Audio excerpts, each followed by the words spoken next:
في سنة 2019 حصلت مظاهرات ضخمة ضد حكومة هونج كونج بسبب اعتراض الشعب على بعض قوانين الحكومة. فالحكومة قطعت شبكة الاتصالات والإنترنت على المتظاهرين عشان يشتتوهم. المتظاهرين وقتها استخدموا تطبيق بيستخدم البلوتوث في التواصل، وفكرته كل ما زاد عدد مستخدمينه كل ما زادت كفاءته في توصيل الرسائل الكتابية. محيط التوصيل حوالي 120 متر، بيسمح لك انك تتواصل مع أي حد في محيطك. هل نجحت المظاهرات؟ بالفعل المظاهرات نجحت بسبب تحميل التطبيق ده أكثر من 4000% خلال 60 يوم.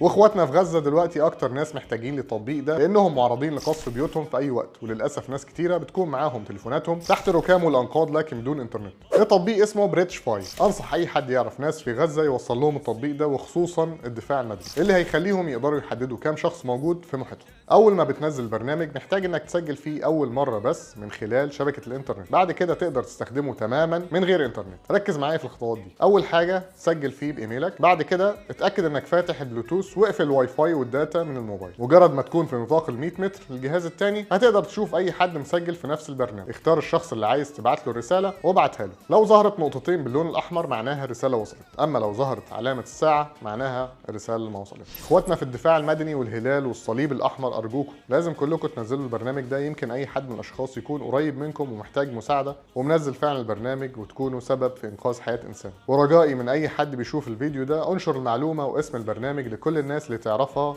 واللي ما تعرفهاش، وما تستهونش بالمعلومه ولا تستحقرن من المعروف شيئا، يمكن بجد تنقذ حياه انسان. والسلام عليكم.